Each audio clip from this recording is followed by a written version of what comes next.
Fala rapaziada, hoje a gente vai analisar um dos melhores encerramentos de franquia que eu já vi na minha vida. Como Treinar o Seu Dragão 3 me deixa muito feliz do início ao fim. Isso porque ele respeita todos os outros filmes e dá uma continuidade muito madura pra franquia. De verdade, DreamWorks, vocês cozinharam e fritaram nesse filme aqui. Lembrando que eu tenho análise dos dois primeiros filmes dessa trilogia, então se você não viu ainda, vai lá ver. Esse filme me ensinou sobre relacionamento, dependência e companheirismo. Agora, sem mais enrolação, vamos lá. O filme começa com a gente vendo os nossos queridos amigos dos filmes anteriores libertando dragões de uns caçadores de dragões. E logo em seguida a gente vê Berk, que é literalmente a superpotência daquele mundo. Eles têm tanto poder de fogo naquele lugar que com todos os dragões pra eles, que literalmente não tem o que os ameaçar. Então eu fiquei me perguntando qual seria a ameaça desse filme, sendo que eles são o país mais poderoso daquele mundo. E bom, o filme respondeu isso de uma forma bem satisfatória. E onde é que vamos botar todos esses dragões? A gente arruma espaço. Aqui começou a rolar alguns questionamentos das decisões que o Soluço estava tomando para aquele lugar, porque quanto mais dragões, menos espaço, e mais dragões atraem mais olhares dos caçadores do mundo. Essa não devia ser a geração que ia nos guiar para o futuro? E eu acho que eu já falei disso antes, mas todas as gerações passadas duvidam das seguintes de alguma forma e não gostam de sua forma de olhar as coisas, e a gente percebe isso porque eles são bem felizes ali, menos o Bocão que tá sofrendo por antecipação. Os caras vivendo literalmente uma utopia e o cara enchendo o saco, mano. Mas sinceramente, olhando por outro lado, ele até que tem razão de fazer esses questionamentos. Essa preocupação do Bocão reflete a importância de considerar os impactos e consequências de nossas ações em relação às comunidades e ao meio ambiente ao nosso redor. Ele destaca a necessidade de tomar decisões com responsabilidade e considerar cuidadosamente o equilíbrio entre o desejo de proteger e conviver com os dragões e a necessidade de garantir a segurança e a sustentabilidade da comunidade. Nesse meio tempo, o Bocão também fala pro Soluço e pra Astrid se casarem. E obrigado, todo mundo tava querendo ver isso. Tipo, sério, mesmo, eles são muito legais juntos. E depois chega aquele personagem que a gente vê no segundo filme, avisando que tem caçadores ali perto, ao que o Soluço responde pra já irem pra cima. Um dia ainda vai comprar uma briga que não pode vencer. Após isso, a gente já viu o vilão do filme, Grimmel, e ele tá entrando ali em uma sala onde tem vários outros comandantes, assim como foi com o Drago. Aqui a gente vê consequências reais das coisas que aconteceram depois do final do segundo filme. Como o Soluço vai atrás de todos os caçadores de dragões e liberta os dragões deles, o poder militar desses comandantes acaba diminuindo drasticamente. E é por isso que o Grimmel é convocado pra ajudar, só que ele recusa, falando que o negócio dele é matar dragões e não recuperar eles. Só que quando falam que o Soluço tem um Fúria da Noite, ele fica todo oriçadinho e decide ajudar só pra matar o Fúria da Noite. E ao que parece, ele é tipo um assassino de Fúrias da Noite. A gente também vê que eles vão usar uma fêmea como isca. Nós também temos um flashback do Soluço com o Estoico, onde ele fala que existe um lugar onde todos os dragões vivem no fim do mundo. Isso é bem importante pro filme, porque eles usam isso aqui mais tarde. E eu gosto da Astrid nesse filme, porque ela é tipo um ponto de controle pro Soluço. Ela meio que coloca ele no lugar, sendo uma espécie de voz da consciência pra ele. Quanto mais dragões nós trouxermos, mais atenção vamos chamar dos inimigos. E é aqui que o Soluço já fala que tem um lugar onde ficam todos os dragões do fim do mundo. E cita a ideia de todo mundo se mudar pra lá, no mundo escondido. Mas olha, se você tem alguma dúvida sobre querer ficar comigo, o Melequento tá solteiro e é um bom partido. Ele só tem olhos pra sua mãe. Que é isso, Astrid? Que é isso, mulher? Uma coisa muito boa que eles fizeram nesse filme foi não ter medo de envelhecer os personagens e amadurecer eles. Tanto que os dois ficam o filme todo nesse clima de românticos apaixonados falando em casamento. E logo em seguida, o Banguela sai por algum motivo de onde eles estavam e acaba encontrando a Fúria da Noite fêmea, que tem o nome de Fúria do Dia, ou Fúria da Luz. Acho que é Fúria da Luz. E mano, nada tira da minha cabeça que eles imitaram gatos pra fazer a movimentação desses Fúrias da Noite. Eles são literalmente gatos gigantes que cospem plasma e com asas. E é o que? É bem diferente do gato, mas vocês entenderam. Vai por mim, namoro só dá problema e dor de cabeça. É claro que o Soluço tá brincando aqui, mas como eu sei que tem muita gente com essa visão, eu gostaria de falar sobre a minha experiência. Eu já tive alguns namoros que fracassaram, porque esses foram namoros imaturos e infantis, com pessoas infantis. E eu mesmo fui infantil em alguns momentos. A questão é que é muito simples ter um bom namoro, basta ter virtude. Mas como é que faz isso, vocês me perguntam? Eu não poderia responder de outra forma se não tendo uma mente aberta. Uma mente aberta não só para o outro, mas para si mesmo. Falando sobre suas necessidades e os seus sentimentos. Conversando com a pessoa que você gosta diariamente sobre coisas aleatórias ou conversas mais profundas. Tipo como você se sente,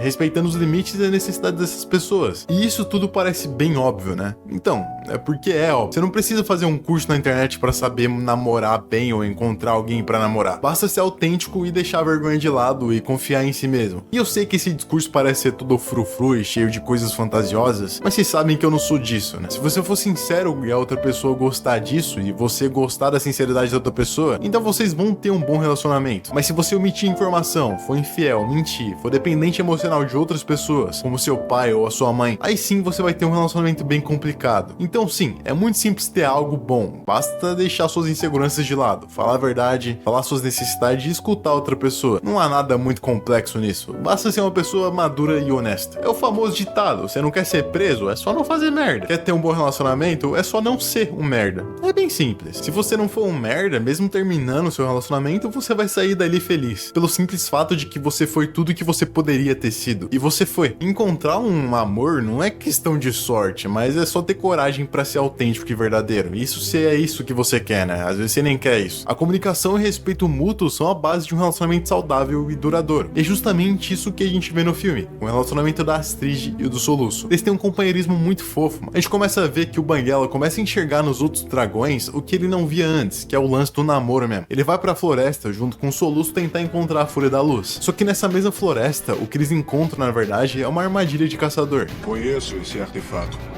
É do Grimmel, o cruel. Depois que o Soluço fica sabendo da existência do Grimmel, ele começa a subestimar o cara, falando que já lidou com algo assim antes. O que é verdade, porque o Drago foi osso duro. Só que cada inimigo é uma parada diferente, e eu gosto desse filme porque ele é bem realista. Na vida real, a gente não tem o nível das pessoas pra gente ver se vai ser mais difícil ou vai ser mais fácil. Então cada pessoa pode ter sua dificuldade de lidar. O mais importante é como você vê cada situação. É importante estar naquele meio onde você não julga a pessoa e assim você não deixa ela te amedrontar. E naquela mesma noite, o Grimmel invade a casa do Soluço, e essa espada do Soluço é muito louca, mano, tá maluco. A gente viu o Grimmel falando que ele mata os Freiras da Noite, e aqui entra a parte mais interessante filosoficamente do filme, que é o motivo dele matar dragões. Ele basicamente discorda das táticas do Soluço de conviver em pé de igualdade com os dragões. Ele os vê como um meio para alcançar prestígio, ou uma raça que é destinada a ser comandada e dominada. Essa divergência de ideias nos leva a refletir sobre a natureza da dominação e da liberdade, e como diferentes perspectivas filosóficas moldam as nossas relações com outros seres vivos. De um lado, a gente tem um cara que não acredita na igualdade entre homens e dragões, e do outro, a gente tem um cara que se esforça para que isso se torne cada dia mais real. O Grimmel simplesmente acha impossível, e além disso, é imoral essa ideia. Claro que ele parte de um preconceito para se ter essa ideia, mas é interessante ver como essa crença tá tão enraizada dentro dele, isso porque ele nunca tentou se aproximar de um dragão. A única abordagem dele foi a violência. Por isso, a gente pode até falar que ele tem uma visão mais fechada da situação. Só que mesmo assim, se ele quisesse tentar conviver com os dragões, ele poderia, agora que ele sabe que é possível. Só que ele não quer, porque agora ele acha aquela ideia imoral e tem medo que ela se espalhe pelo mundo. Algumas perspectivas filosóficas podem considerar os animais como seres sencientes, dotados de emoções e merecedoras de respeito e consideração moral, como o Soluço faz. Essa visão pode levar a uma abordagem mais ética em relação aos animais, promovendo o bem-estar animal e o tratamento de direitos iguais. Acho que é o que, por exemplo, promove o veganismo. Por outro lado, algumas filosofias podem adotar uma visão antropocêntrica, que coloca os seres humanos como centro e a medida de todas as coisas. Essa abordagem pode levar a uma exploração e dominação dos demais seres vivos, visto que são vistos como recursos a serem utilizados em benefício humano. A gente pode citar, por exemplo, o diálogo do Sócrates com Protágoras, que foi o sofista que disse que o homem é a medida de todas as coisas. E aqui a gente vê que se a gente coloca o homem como centro e a medida de todas as coisas, o homem começa a ter essa mentalidade de dominação, como se o mundo fosse pra ele e só dele, e tudo fosse em benefício dos humanos. E aqui a gente entende um pouco melhor talvez o que Sócrates quisesse dizer quando ele diz que na verdade não, o homem não tá na medida das outras coisas. Talvez ele estivesse ali tentando considerar o valor de cada ser. E essa discussão é bem difícil pelo simples fato de que não existe certo ou errado nessa situação, porque isso é uma escolha individual de cada um. E sim, perceba que eu falei escolha, porque se a gente fizer um juízo de valor e colocar ética na equação, então você vê outros seres como inferiores começa a se encaixar como um preconceito. Existem certos preconceitos que são crimes, mas aí você me pergunta quem define o que é o que. E bom, no mundo deles é provavelmente a cultura de onde eles foram criados e como as coisas se moldaram até chegar ali. E no nosso mundo são as leis, a Constituição, o Estado, enfim, a nossa sociedade. O Grimmel e o Soluço têm um breve confronto ali onde a casa fica toda em chamas e depois o Soluço leva isso a júri para discutir com as pessoas o que tem de ser feito. O interessante aqui é que a gente pode ver a evolução de personagem que o Soluço tem, enquanto nos dois últimos filmes ele falava, não dá pra resolver de outro jeito, vamos conversar, e ele ficava nessa de tentar conversar com o inimigo, mano. E nesse filme, se ele pudesse matar o Grimmel, ele mataria muito de boa. Parece que ele finalmente entendeu que uma pessoa desse tipo nem sempre vai estar disposta a mudar de opinião ou visão, ou vai conversar com você, mas ele acaba ficando com medo do Grimmel matar o Banguela e acaba convencendo todo mundo a se mudar da ilha. E assim, eles deixam a casa deles pra trás. Sinceramente, foi meio meio fácil demais, mas quem sou eu pra ficar julgando o roteiro dos outros, né? Quando eles chegam nessa ilha, todo mundo gosta e quer ficar por ali mesmo, mas o Soluço insiste em falar que aquele lugar é temporário até encontrarem um mundo escondido. Vemos a mãe do Soluço falar pra ele que ela também já tentou esse plano de se esconder do resto do mundo, só que não deu certo. A ganância dos homens sempre encontra um jeito. E aqui vai ficando cada vez mais claro que só tem uma possível solução pra esse impasse todo, se separar dos dragões. Só que isso aí fica mais pra frente, né? Porque agora a gente vê o Banguela dando em cima da moça da luz. Só que ele realmente não leva muito jeito pra coisa. E algo que dificulta muito é o fato de ele não conseguir voar sozinho. Aí o Soluço parece ter melhorado muito em aerodinâmica nesse filme e consegue finalmente deixar o bicho voando sozinho, produzindo uma prótese autossuficiente pra ele. Com essa prótese ele pode finalmente ficar sós com a namoradinha. E até descobre um truque maneiro que se chama teleporte. Na moral, os dragões são muito roubados. Um dia vai ter que cortar esse cordão umbilical e deixar o Banguela bater asas. E mais uma vez o Bocão falando verdades. O Soluço é muito dependente do Banguela, tal qual uma criança é dependente de uma mãe. Ele não consegue pensar em um futuro em que o Banguela não esteja lá. Eu aposto que o motivo dele e a Astrid não terem se casado ainda é por causa dessa dependência quase infantil que ele tem com um amigo. Afinal, fazer parte de um relacionamento romântico demanda de mais responsabilidades. E ao ficar nessa amizade o tempo todo com o Banguela, parece que eles ainda são crianças. É natural você ver, por exemplo, gente que depois que começa a namorar, parar de sair com tanta frequência com os amigos. Isso não é porque a pessoa deixou de gostar do amigo, mas simplesmente porque tá despendendo mais tempo pro relacionamento dela com outra pessoa. Isso é também uma forma de responsabilidade e independência. O filme segue e nós vemos a Valka falando que o Grimmel tá seguindo eles, ao que eles decidem contra-atacar. Mas assim como rolou no começo do filme, quando o Grimmel entrou na casa do Soluço, ele tinha um contra-ataque do ataque, ou nesse caso, um contra-ataque do contra-ataque. E nós ouvimos mais uma vez algo que reforça os motivos do Grimmel. Ele diz que quando ele era mais novo, ele matou um Fúria da Noite, ao contrário do que o Soluço fez. E quando ele fez isso, ele ganhou muito prestígio na vida dele, e achou que matar dragões trazia paz por isso. Só que acho que ele interpretou a situação meio errada, porque não necessariamente ganhar prestígio tá ligado em trazer paz para o mundo. Às vezes você ganha prestígio por ser um bosta. Então acho que nem ele percebe que ele mata dragões apenas por prestígio, e não por paz. Dizendo que dragões são mais do que ladrões e matadores. Essa bobagem termina agora, começando por você. Depois disso tem aquela cena de ação clássica e muito louca, inclusive o visual desse filme é muito louco, de verdade, bonito demais. Logo após isso, eles conseguiram fugir daquele local depois do ataque fracassado que eles dão, mas eles se dão conta, assim que chegam em casa, de que eles esquecem a cabeça quente naquele local, a irmã gêmea dos irmãos gêmeos. Com isso em vista, o Soluço e a Astrid vão em busca do Banguela para ele ajudar no combate que vai ser inevitável. Só que ao fazer isso, eles descobrem um mundo escondido, um lugar onde só tem dragões e o Banguela é o alvo. Então, enquanto todo mundo tava lá em apuros, o Banguela tava pocando. Sacanagem demais, mano. Os dois acabam sendo descobertos pelos dragões que não são domesticados e tem que ralar o peito dali. Claro que eles fazem isso com a ajuda do Banguela, que finalmente volta pra lá. Só que na mesma hora que isso acontece, chega a Fúria da Luz, mas também o Grimmel, que acaba capturando os dois dragões e ninguém pode fazer nada, porque ele tem o Fúria da Luz como refém caso o Banguela não impeça os dragões de o atacarem. E aqui nesse momento, o Soluço se vê perdido. Os dois dragões mais importantes do mundo são capturados. Simplesmente os caras perderam metade do poder militar da época só nessa brincadeirinha aí. Aqui é interessante notar como a autoestima do Soluço simplesmente se desintegra quando o Banguela é capturado. E eu entendo isso, porque tudo que ele conquistou foi com a ajuda do Banguela. Então ele começa a enfrentar um profundo sentimento de falta de autoestima. A perda do dragão traz à tona sentimentos de vulnerabilidade e impotência. O Soluço se vê questionando a sua própria capacidade de lidar com a situação sem a presença do Banguela. Ele se sente inadequado e inseguro, questionando suas habilidades como líder e protetor de sua comunidade. E aqui entra a Astrid de novo, a pessoa que tá carregando o Soluço nas costas nesse filme. É o mais corajoso, o mais teimoso, o cabeçudo, o mais determinado que eu conheço. Não foi o Banguela que te deu isso. Ele apenas Facilitou.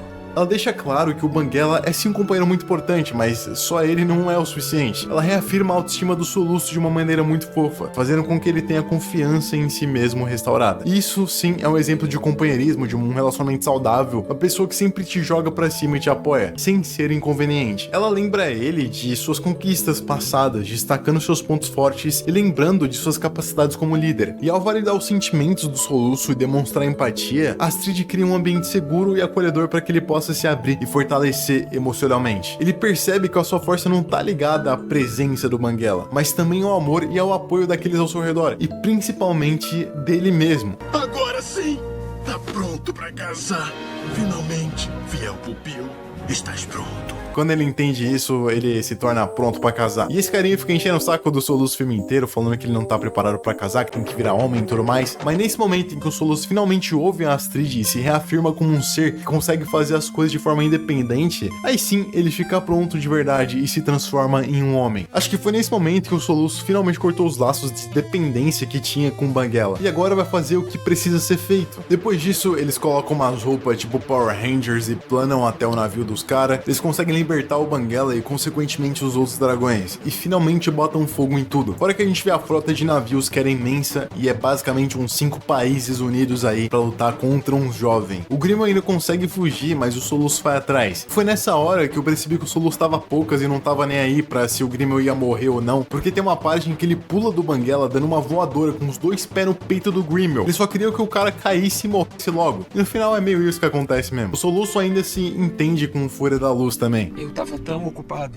lutando por um mundo que eu sonhava que eu não pensei no que vocês... O Soluço realmente se fechou pro que os dragões queriam, mas eu não acredito que tenha sido por mal também. Só acho que ele não foi capaz de enxergar que eles tinham um mundo deles, e que talvez a separação fosse inevitável. Depois disso, todos os dragões se despedem de seus donos, tipo, literalmente todos, e eles vão pro mundo escondido viverem felizes pra sempre longe dos humanos. E é engraçado pensar que os dragões simplesmente preferem não viver com os humanos. Eles poderiam, sei lá, convidar eles pra ir junto, mas eles não fazem isso. O Soluço até fala que o mundo dos humanos não merece os dragões, mas o Banguela, tipo, nem chama, nem pra chamar o Soluço, pô. Isso aí doeu um pouco, mas eu entendo, tudo bem. Os dragões vão voltar quando os humanos aprenderem a ficar em paz. É muito bom ver como o Soluço realmente se mostra um cara bem corajoso, porque ele tem a coragem de deixar o Banguela ir embora. Consegue conviver com isso, como um homem amadurecido. Percebemos que o verdadeiro significado da coragem vai além das batalhas físicas. É a coragem de amar, de deixar ir, de seguir em frente que nos torna verdadeiramente poderosos. Mas é legal porque eles terminam amigos e todos os dragões ficam seguros. Agora a guerra é só de humano pra humano e não envolve mais animal no meio. E no final o Soluço e a Astrid se casam. E um bom tempo se passa, tanto que a gente vê o Soluço e a Astrid com seus filhos e o Soluço todo barbado de minoxidil na boca do mundo escondido. E ali ele reencontra o Banguela depois de muitos anos. Os dragões naquele mundo agora são só uma lenda para as pessoas comuns, assim como no nosso mundo. Os filhos do Soluço até que se conectam com o Banguela, talvez abrindo alas para uma possível, sei lá, continuidade. Mas sinceramente, para mim esse final foi perfeito. Simplesmente o melhor encerramento de franquia possível, porque é muito respeitoso com todos os personagens e realista. De verdade, um final muito emocionante. E Como Treinar o Seu Dragão 3 nos ensina sobre amor, amizade, empatia, e ensina como essas coisas são forças mais poderosas que existem. Eles nos capacitam a enfrentar os nossos medos, a enfrentar obstáculos e a construir um mundo onde as diferenças são celebradas e não temidas. E que essa história nos lembre da importância de manter os nossos corações abertos, de valorizar cada conexão, de buscar a compreensão mútua da humanidade. Pois, no final das contas, é a jornada de autodescoberta e o poder do amor que nos levam a viver uma vida plena e significativa. E agora eu vou ficando por aqui. E muito obrigado pra você por ter me acompanhado nessa jornada de 3 vídeos sobre essa trilogia maravilhosa.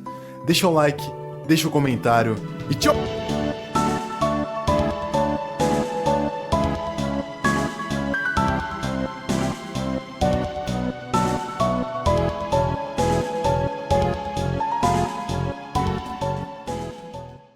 아무래도